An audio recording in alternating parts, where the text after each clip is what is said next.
Red Mars by Kim Stanley Robinson is a book that I probably wouldn't have otherwise picked up, but I saw it in a charity shop and it was £2 for quite a chunky and highly regarded book, so I thought that I would buy it. This one is the start of a trilogy which follows humanity's colonization efforts on the Red Planet. And I thought that this would probably be quite dull, but I've heard from some people that it's actually a fairly interesting and compelling narrative with all of these different plot strands, characters, and politics. And I've not been the biggest fan of hard science fiction so far, but this is one of the books that does come up when people are talking about the best of hard science fiction novels. Sitting alongside that book in the charity shop was the sequel to Red Mars, which is Green Mars, again by Kim Stanley Robinson, and because it is in the same kind of edition, I thought that I would pick it up. It was also £2, and again, it is a fairly hefty book, coming in at about 800 pages, I think. So this is the second book in the trilogy. I think that the third one is called Blue Mars, and I've heard mixed things about how this narrative progresses from Red Mars, which I think is the most popular book in that trilogy. Now, everything else that I'm about to show you is part of Science Fiction, the 100 Best Novels list by David Pringle, which I'm reading through on the channel. I think after this book haul, I will have collected about 80 of the 100 books, so I've still got about 20 to go. Some of those are really obscure ones that I'm finding very difficult to acquire, whether that is out in the wild or even on auction sites. So it may be that to complete this challenge, which I'm intending on reading physically and not using ebooks or anything, I will probably have to order some of the books from other countries and just soak up the extra shipping fees. And so the first book is Robert A. Heinlein's Have Spacesuit, Will Travel, and I've read a couple of Heinlein books in the past and not really liked them too much, to be completely honest. And I think that now, after having read Isaac Asimov and Arthur C. Clarke as well, he is easily my least favourite of those big three Golden Age science fiction authors. But I am always willing to give authors another shot, particularly when they are so important and influential to the genre at large as Robert A. Heinlein. And this one seems to be about a guy who is kidnapped and sent to the moon against his will, some sort of space adventure novel, and it is relatively short, so even if I don't enjoy it, I won't have to spend too much time with it. I think there are 3 or 4 Robert A. Heinlein books on Science Fiction, the 100 Best Novels list, and another one of those is The Door into Summer by Robert A. Heinlein, and I've got this classic SF Gollancz edition, which seems to be about a man that goes into suspended animation and wakes up in the future. And typically I haven't really enjoyed time travel stories all that much, although I did read and review a couple of them recently, and I think that I am probably coming around to the idea, and I will have to be honest, because quite a few of the books on this list that I'm reading through do feature time travel in some way.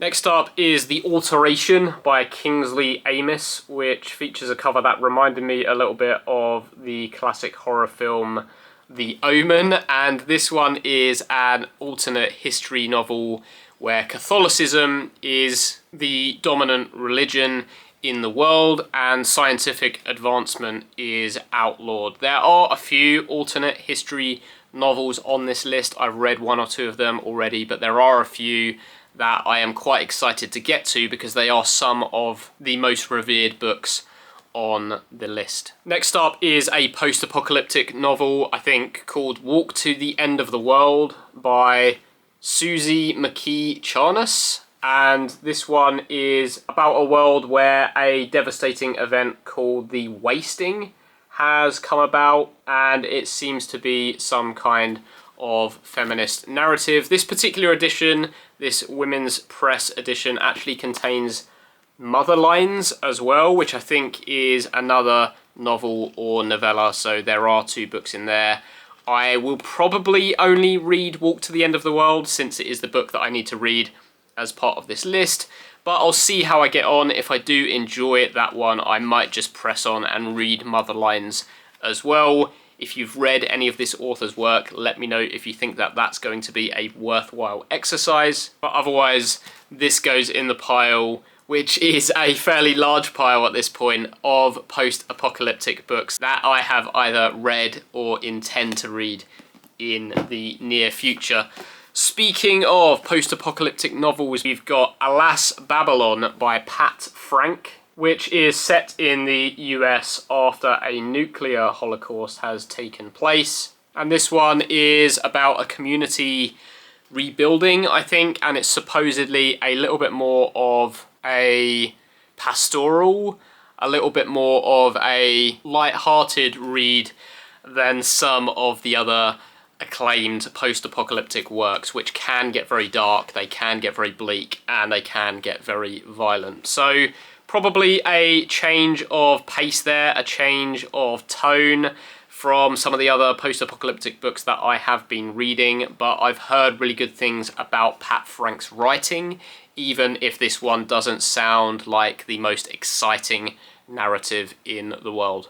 And then a book from an author who I haven't read anything by yet, which is Norman Spinrad with Bug Jack Barron, which I think is quite an extreme novel, which might also be quite controversial as well from what I've heard, which seems to be about a talk show host who is offered the gift of immortality. Supposedly satirical, which is not always a flavour that I enjoy in these science fiction novels, but apparently Norman Spinrad is one of the writers that can take that on and do a decent job with it, so let's see how I get on with Bug Jack Barron. I've now read a couple of books by J.G. Ballard, and he is shaping up to be one of my favourite authors of all time, and I haven't read some of his more famous works, and one of those is High Rise by J.G. Ballard, which is set in a high-rise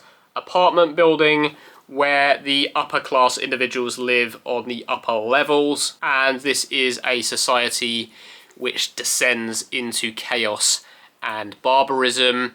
This one sounds really good. I have seen the film with Tom Hiddleston, which I thought was okay, but I do think that this will be quite a bit better than that film adaptation from what I have heard about it. I've got another women's press edition here of Woman on the Edge of Time by Marge Piercy, who is an author that I've never read anything by, and this one seems to be a utopian novel, which is quite the contrast from all of the dystopia, all of the dark post-apocalyptic novels that I have to read as part of this list. So again, it might be quite a nice change of pace, but I haven't read anything by this author, and I've not really heard all that much about Woman on the Edge of Time by Marge Piercy. So if you have, please do let me know what your thoughts are on it.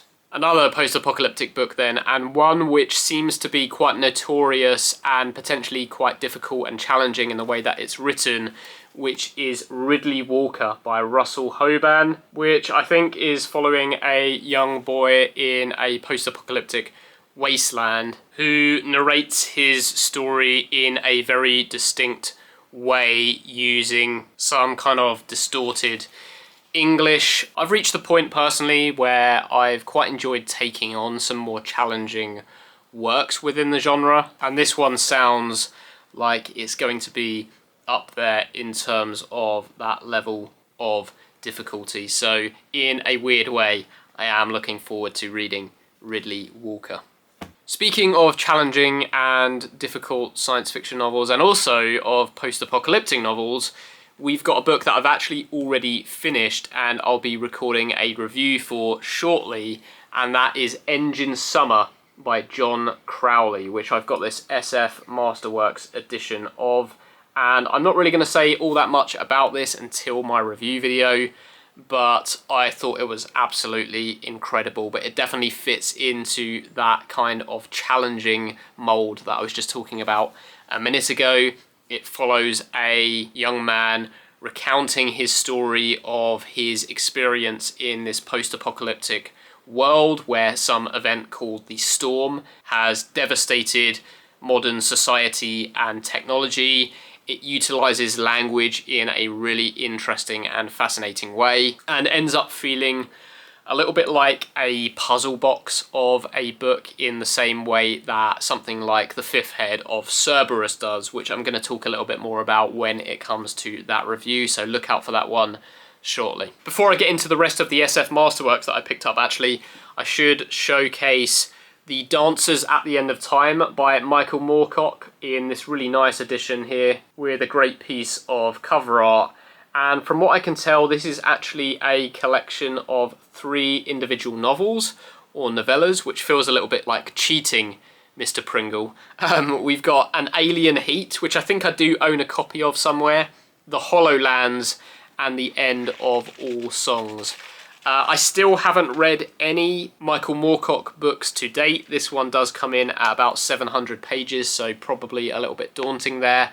But I do need to get around to this author because I know that he is so highly regarded and influential within the genre as a whole. So Michael Moorcock, The Dancers at the End of Time, with this Mayflower Science Fantasy edition with a really great piece of cover art. Back to the SF Masterworks then, and I mentioned there are a few alternate history novels on the list, and this is one that I see popping up time and time again. It gets really high ratings from other people here on YouTube, and I've seen it pop up on top lists all over the internet, and that is Pavan by Keith Roberts. This one is set in a world where England is dominated by the Church of Rome and technology never really developed. And I do get the impression that this is a little bit of a kind of steampunk novel for some reason. I don't know if that's accurate at all, but because this one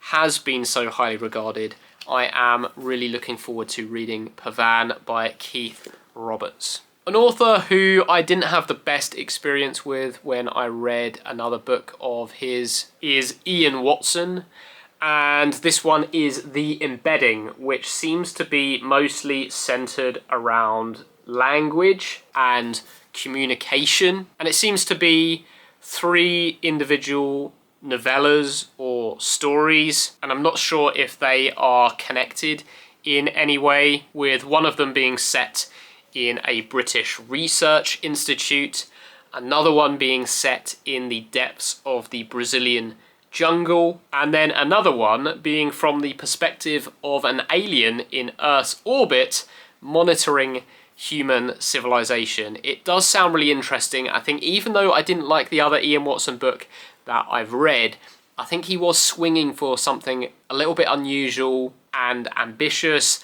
and this one sounds like he's doing something similar. And like I've said, I always give authors another chance, and I have to because it is on the list of 100 best novels that I'm reading through. But regardless, I think that this one sounds really interesting in terms of those 3 individual stories within here. The last book in this haul and the final SF Masterworks that I picked up is Michael Bishop's No Enemy But Time.